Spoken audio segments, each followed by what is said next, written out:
प्रमा शब्द की प्रवृत्ति में विषयाकार वृत्ति एक उपाधि है। सारे व्यवहार उपाधि से होते हैं।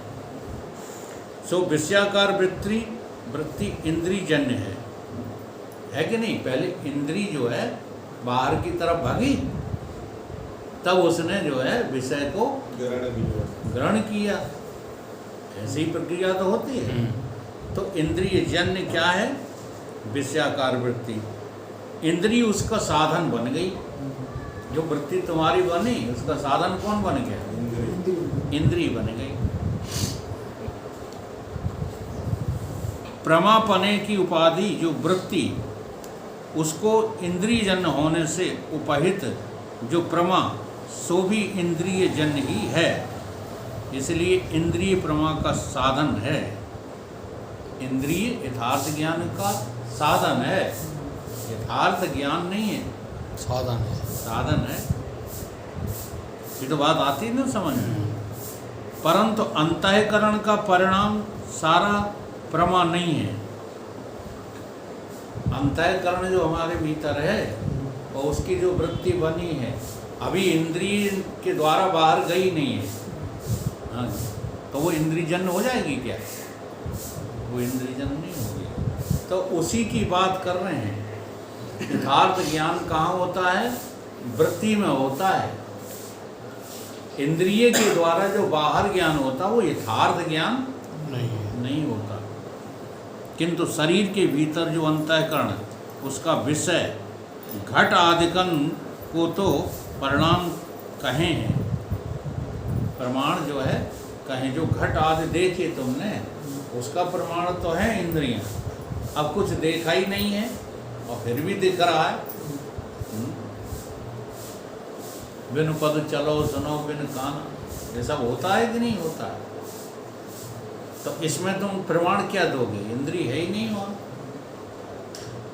विषय से मिलके विषय के समान जो अंतःकरण का परिणाम, उसको तो यथार्थ ज्ञान यानी प्रमा कहते हैं। लेकिन शरीर के भीतर जो अंतःकरण है, उससे लेकर के घट आदि के विषय थोड़ी उनको पहुँचा जो अंतःकरण का परिणाम, सो प्रमा को धारण करे है। यथार्थ ज्ञान को क्या करती है वृत्ति? धारण करती है। इसलिए प्रमा का प्रमाण रूप अंतःकरण की वृत्ति से अत्यंत जो है भेद नहीं है। किसका? यथार्थ का और वृत्ति ने जो आकार लिया है उसका। जैसे स्वप्न है, अब सपने में तुम्हारी वृत्ति ने आकार ले लिया है, क्या है वहाँ कुछ?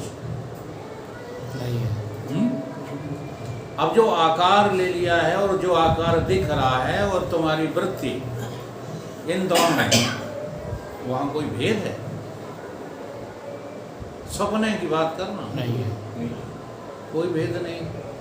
वहाँ जो वृत्ति है वही वृत्ति का परिणाम जो है विषय है, वही इंद्रिय है। वहाँ तुम्हारी वृत्ति के अलावा और कुछ नहीं है।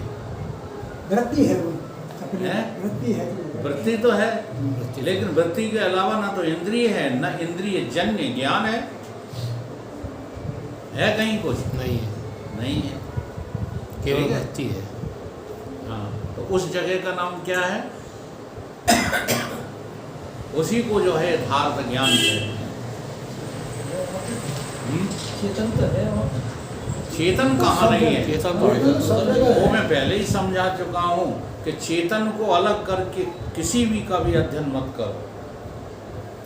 चेतन सदा मौजूद है, सर्वत्र है, यूनिवर्सल है, ओमनी प्रेजेंट, 3 शब्द हैं, ओमनीसिएंट, ओमनीपेटेंट, सर्वकाल, सर्वदेश, सर्ववस्तु। जी हाँ, ये सर्वदेश नहीं है, चेतन ही है, चेतन ही चेतन है, सर्वकाल नहीं है। अब जैसे काल में समझो काल 3 होते हैं, भूत, वर्तमान और भविष्य। इन तीनों को जान कौन रहा है? ये तो बदलते रहते हैं, लेकिन जानने वाला बदलता है। तो तुम कौन हुए? ये 3 तो नहीं हुए। तो जो कालौकर काल भयंकर, तो महाकाल हुए कि नहीं हुए हैं? हाँ। अब यहाँ ये गहराई और है, ये जो महाकाल है जानने वाला, जी हाँ, जब ये जानने वाला भी जानने वाली वस्तु से अभेद हो जाता है तो ये महाकाल का भी काल, महाकाल को भी खा जाता है, अति काल। इसलिए 3 शब्द जो है हर जगह आए हैं, क्षर, अक्षर, परम अक्षर, आया कि नहीं? ठीक ऐसे ही ज्ञान, ठीक है, और फिर एक अखंड ज्ञान और एक परम ज्ञान। तो हमें वहाँ तक पहुँचना है जहाँ हमारा परम धाम है। परम धाम से मतलब होता है मैं ही मैं के अलावा और कुछ भी।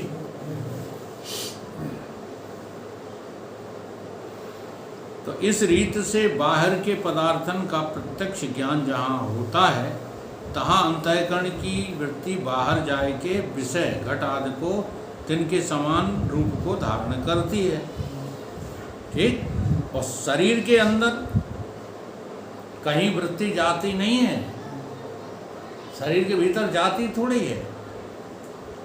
आत्मा का प्रत्यक्ष होता है, वहाँ पर जो है आत्माकार वृत्ति होती है, चेतनाकार वृत्ति होती है, और इतना दम है चेतन में, ठीक है। हाँ, जैसे ही चेतनाकार वृत्ति हुई तो तुम्हारे जो बाहर के संस्कार थे वो चेतन में प्रकट हो गए,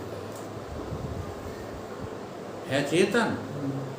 तुम्हारी वृत्ति ने आकार आत्मा का लिया, क्योंकि तुम आकार लेने की आदत है तुम्हारी।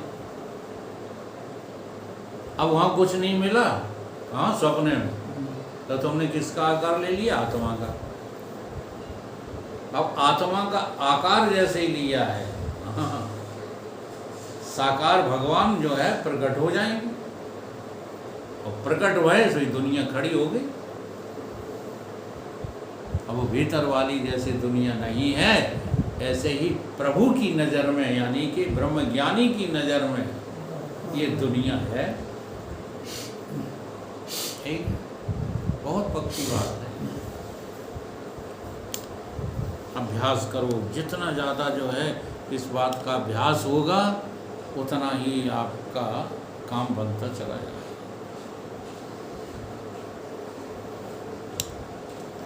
तावृत्ति से आत्मा के आश्रित आवरण जो है दूर होता है। अब ये वृत्ति बनी, जो भीतर तुम्हारी आत्माकार वृत्ति बनी, इससे क्या हुआ है?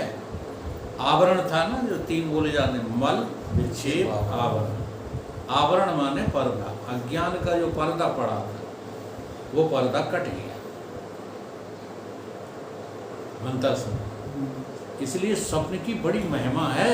स्वप्न, ये जागृत स्वप्न सुसुप्ति की इतनी बड़ी महिमा है कि इस पर जो है गौड़पादाचार्य जी ने मोटे मोटे 4 ग्रंथ बना दिए हैं। श्लोक कितने हैं? 12।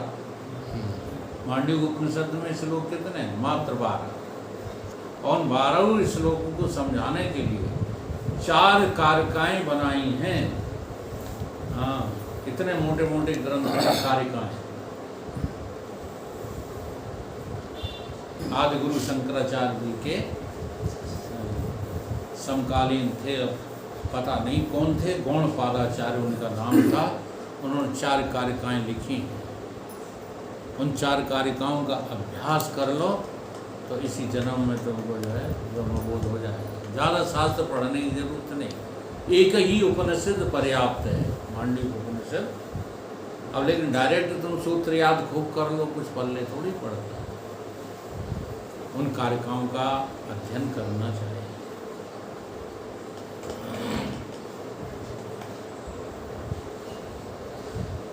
तो वृत्ति में आत्मा के आश्रित आवरण दूर होता है। आत्मा अपने प्रकाश से उस वृत्ति को प्रकाशती है। आत्मा का प्रकाश सर्वत्र है तो उस वृत्ति में है कि नहीं?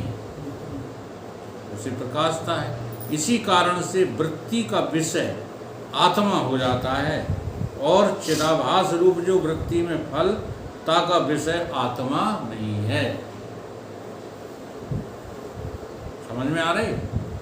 अंतःकरण साभास अंतःकरण होता है ना, जो उसका जो विषय क्या होता है, बाहर बाहर होता है, ठीक है। और निराभासित जो वृत्ति होती है,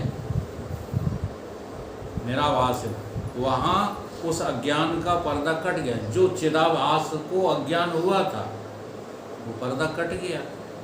अब पर्दा कट गया तो वहाँ चेतन ही चेतन तो है। तो जैसे तुम्हारा स्वप्न, ध्यान देना, जैसे तुम्हारे स्वप्न में तुमने जगत का निर्माण किया होगा, परंतु निर्णय क्या लिया, कहीं कुछ नहीं है कि नहीं। ये सपने में आज हमको लठ पड़े तो जग के क्या करें, रोएं? बोलो। और सपने में हमें 20 करोड़ रुपए मिले तो जग के प्रसाद बांटे? बता दो। नए लड़कों का उदाहरण देते हैं, सपने में शादी हो गई तो जग के क्या करें, बैंड बजवाएं? ऐसे ही जैसा तुम्हारा सपना जागते ही कुछ नहीं है, ऐसा ही ये जागृत समष्टि और व्यष्टि जागे हुए उस जो है चेतन के लिए, ईश्वर के लिए कुछ नहीं। इसलिए ईश्वर जाग रहा है, तुम सो रहे हो। बात को समझ। जो जागते जागते इस संसार में उतरते हैं उनका नाम ईश्वर, और जो सोते सोते इस संसार में उतर जाते हैं, फिर रहते हैं, व्यवहार करते हैं, फिर मर जाते हैं, उनका नाम क्या है? जीव। परवश जीव सुबह सुबह। इतनी चौपाइयाँ जो है सरल करके लिख दी हैं गोस्वामी ने, लेकिन उनका अर्थ कहीं इतने गहरे में है कि आज लोग 12 बाट हो गए, गहराई पकड़ते नहीं, उथले में जो है अर्थ करते रहते हैं और निर्णय कर लेते हैं कि बस उन्होंने लिख दिया है, गोस्वामी जी ने क्या लिख दिया कि जीव तो परवश ही है, ये थोड़ा ही लिखा है। एक ही चिदाभास की दो स्थिति बता दी। एक निराभासित है, वो स्वबस, उसका नाम क्या रख दिया? स्वबस, भगवंता। और परवश कौन हो गया? जिसने भ्रम को, अज्ञान को, आवरण को, सबको स्वीकार कर लिया, तो परवश जो है घूम रहा है, अब तलाश रहा है कहीं से ज्ञान मिल जाए।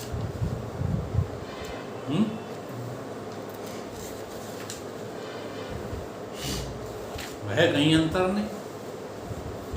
एक बार तुम संसार को सपना देख लो, संसार को सपना भर देख लो, जो हो गए तुम ईश्वर। क्या अंतर है?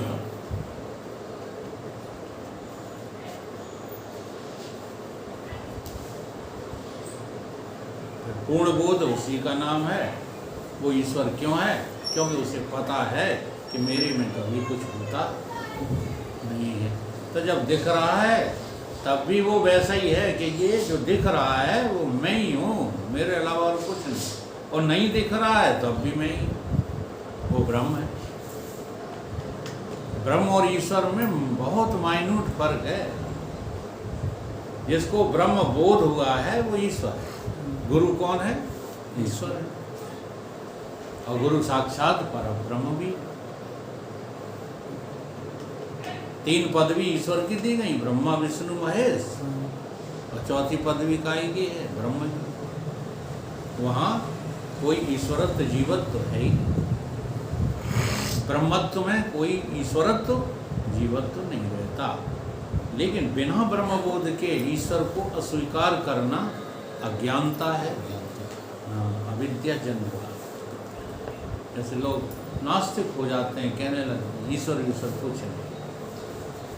ये नास्तिकता से जो है ईश्वर को नहीं नकारा जा सकता। ईश्वर को नकारना है तो ब्रह्मबोध के बाद ही। फिर तुम क्या, वो तो बोध ही नकार देगा। हाँ? कोई जबरदस्ती थोड़ी कि ईश्वर नहीं है। नहीं, जैसे सपने में ख्याल आ गया, मतलब सपने जैसे हो रहे हैं और उसमें मतलब ख्याल आ गया सुनने में कि आत्मा में तो चलना है ही नहीं, आत्मा तो अचल है। अब यार देखो, सपने में ऐसा होगा ही नहीं। क्यों नहीं होगा? क्योंकि स्वप्न काल में कभी बोध नहीं होता। बोध जब भी होता है तब जागने पर। नहीं, स्वप्न काल में ऐसा हो जाता तब होगा ही नहीं ऐसा। स्वप्न में उड़ रहे हो तो उड़ते ही रहोगे। नहीं। ये थोड़ी सोचोगे, फुर्सत ही नहीं मिलेगी वहाँ सोचने की। नहीं, आज हमें ऐसा ही मतलब हुआ कि स्वप्न देख रहे थे, तमाम तरह के ख्याल आ रहे थे और उसी ख्याल में ख्याल आएगा कि आत्मा में तो कुछ है ही नहीं। देखो वो भी सपना ही है। हाँ, है तो सपना ही, उसी ख्याल में ख्याल आ गया। जब उस ख्याल में तुम्हें ये ख्याल आया कि जो है आत्मा में कुछ है ही नहीं है, इसका अर्थ क्या है कि जागृत के संस्कारों को तुमने पकड़ लिया, लेकिन है तो वो सपना ही। सपना तो टूटा नहीं, तो फिर ख्याल ही तो है। ख्याल ही तो है। ख्याल ही आ गया। बस ख्याल का नाम ज्ञान नहीं होता, जागृत नहीं होता। जब ख्यालों को जो है छोड़ देते हो, जैसे यहाँ देह में जैसे ही आते हो तैसे ही तुम्हारे स्वप्न के ख्याल छूट जाते हैं, तब कहते हो कि स्वप्न मिथ्या। हाँ, स्वप्न काल में कभी भी कोई भी स्वप्न को मिथ्या नहीं कर पाता। नहीं होता। ठीक ऐसे ही जीव जब जागेगा, जानो तब है जीव जग जागा। जब जागेगा तब इसको स्वप्न कहेगा, तब तक कैसे स्वप्न कहेगा?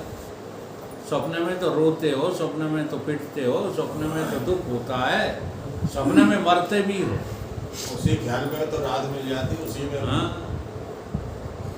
स्वप्न में ना उस ख्याल में राहत इसलिए मिल जाती है कि जैसे सत्य की चर्चा से सत्संग में राहत मिल जाती है। अब 1 घंटा राहत ही तो मिलती है, ऐसी राहत वहाँ मिल जाती है उस ख्याल से कि मैं तो आत्मा हूँ, ये मेरे में जन्मना मरना कहाँ है। लेकिन है तो वो ख्याल ही। ऐसे ही यहाँ पर जो सुनते हो उसका ख्याल ही तो बना पाते हो, अनुभूति नहीं होती। जब तक अनुभूति नहीं होगी तब तक ये बार बार ख्याल बनाना ही पड़ेगा।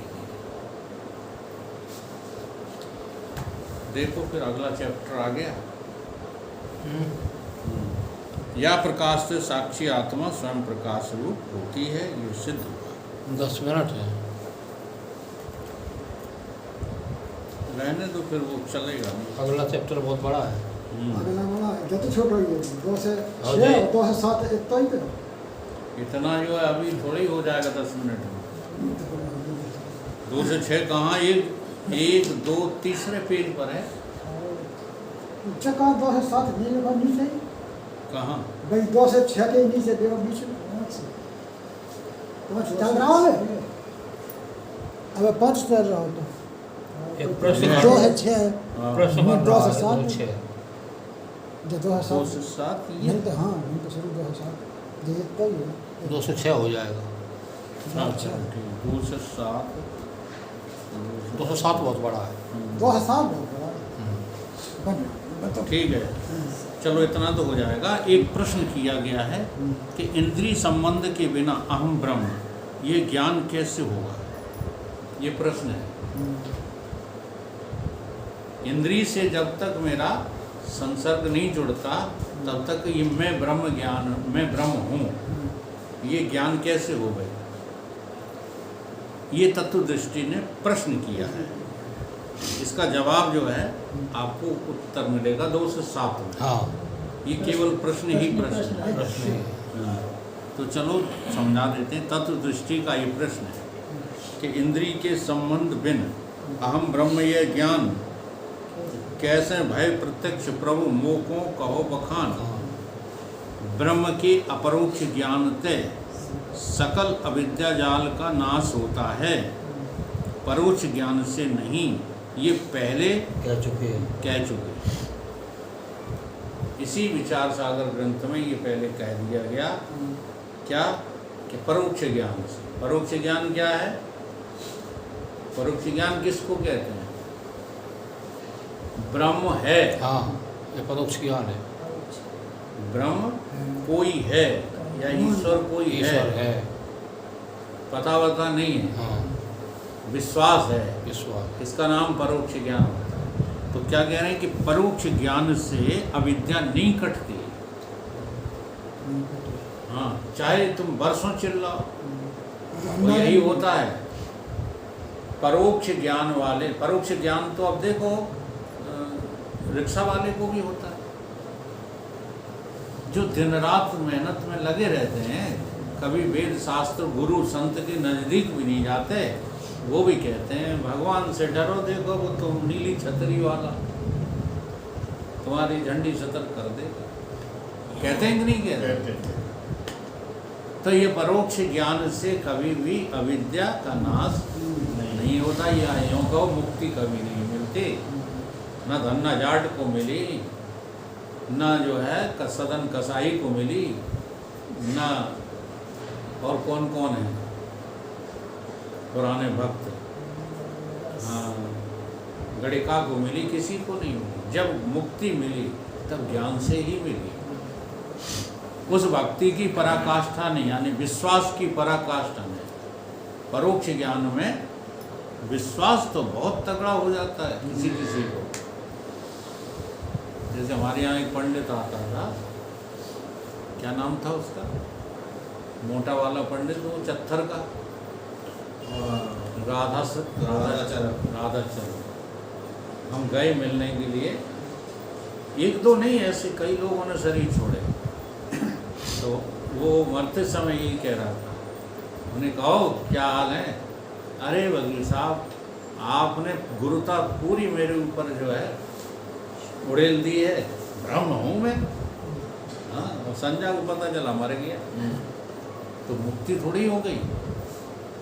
परोक्ष ज्ञान, विश्वास। लेकिन इससे उन्नति तो होती है, अगला जन्म श्रीमान पुरुषों के यहाँ ही होगा। ऐसे ही उम्मेद मास्टर थे, बहुत बड़ी लड़ाई मान गए थे गैया के पीछे, आपको ध्यान हो? हाँ, जब ये जो है उस दिन बीमार थे, सवेरे ही शरीर छोड़ गया, हम मिलने गए रात को, दूसरे दिन शरीर छूट गया, तो पैर पकड़ के रोने लगे, बोले जो कुछ गलतियाँ हुई हों सब कहीं माफ़ कर दो, अब हम बचत नहीं। हमने की कैसी बातें कर रहे हैं, हमें नहीं लगता था इतना अच्छा शरीर था उनका, बढ़िया लगता ही नहीं था कि शरीर छोड़ जाएंगे। हमने ऐसी वॉमिटिंग तो होती रहती है, वॉमिटिंग हो रही थी, पेट में तकलीफ थी, हमने की दवा हो जाएगी, इलाज हो जाएगा, अब कछु कराओ भी बचा। तो उनको भी इतना बड़ा विश्वास था कि अब आप आ गए हो, हाँ तो हमारी तो मुक्ति हो गई, आपको देख लिया हमारी मुक्ति हो गई। ये क्या है? परोक्ष।